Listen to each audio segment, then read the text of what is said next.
Hey, y'all. Thanks for logging on. Ernie Johnson, Chris Webber, Kenny the Jet Smith, Charles Barkley. Let's talk about a couple of news items early here in the NBA playoffs. Kevin Garnett suspended for Game 2 of the Miami-Boston series as a result of what happened late in Game 1 as he got into it with Quentin Richardson when Paul Pierce was over there with what was described as a stinger. No, Paul Pierce was in dire need of a surgeon. Oh, well, no, he was just at a stinger. A stinger. That didn't look like a stinger. Fell out like somebody hit him in the head. Oh, that referee's tough. So you see him having words here, and then eventually Garnett will unload an elbow on Quentin Richardson. Richardson was fined $25,000 for his part in this. Garnett suspended for 1 game. Big Baby should be fined for trying to break it up and get thrown over somebody as well. You gotta be careful during the playoffs. A lot more people could have been fined or suspended if the NBA wanted to get picky. So agree with the punishment? Sure, you can't hit somebody in the head. Any type of elbow or forearm above the neck, you're going to automatically get suspended.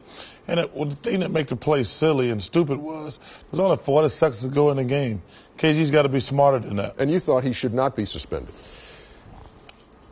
Yes. I did think he shouldn't have been suspended. And looking at it, the only reason I would have suspended him there is because he threw an elbow that hit. Okay. The fans that were in the front row. If that happened in the middle of the court, I wouldn't have suspended him. If it happened because it happened elbowing somebody I really believe he didn't intentionally elbow him. I really do. You never saw a fight before? I didn't think he intentionally.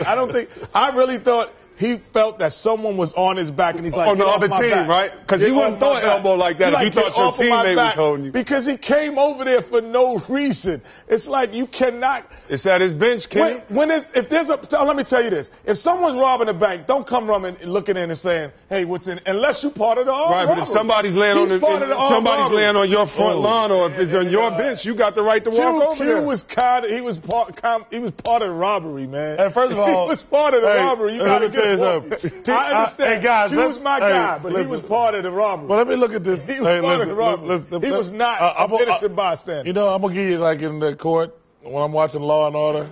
They do that little music to the doom. Now look at TK. Let's look at that tape again. Watch Kevin's reaction when he hit him. When you hit somebody, now watch how fast he hit him, and now watch the next thing he do. He got the hell out of there. That's his. Look at that. Right, he did. Look at that. He got the hell out of there. Seriously, if he hadn't been trying to hit somebody, he would have just it would have been an accident. He wouldn't have been.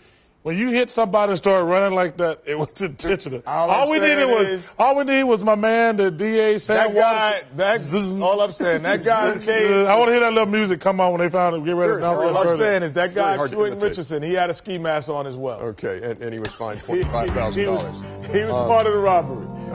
There you go. Okay, let's switch conferences. And another guy who won't play in Game 2, in fact, won't play the rest of the playoffs, is Mehmet Okur for the Utah Jazz.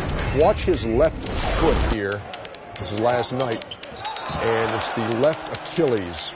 And he's torn it, and he is out. And so what does this say about the Utah Jazz chances against the Denver Nuggets?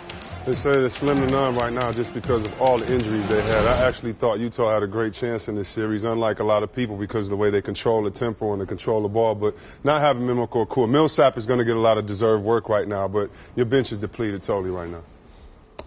No chance. I thought the reason they were going to lose the series because Karolinko wasn't there.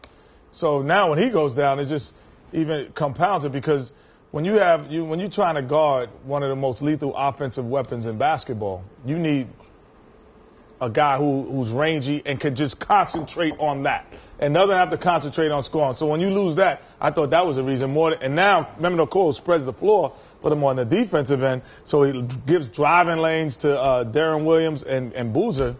I don't think at all they can win the series. And the reason I've been a Utah fan, but I watched them play the last game of the season. They had a chance to get second, third, or fourth. Against Phoenix, yeah. At home. And they were down 20 points at the end of the first quarter. That showed me something about that mental toughness. So, if you got a chance to be at home, it should at least be a competitive game. You should come out like gangbusters. And they were down They were down by 20 at the end of the first quarter. That showed me something about their team. Not only be at home, but be at home against Portland without Brandon Roy. And yes. It turns out you go on the road to play Denver. Yeah, Now, that showed me something about their mental toughness. If they had lost a heartbreaker, it would have been different. They were down 20 points at the end of the first quarter. Just a couple of the stories early on here in the playoffs as the 40 games and 40 nights Stop playing. continues. Thanks for logging on, y'all.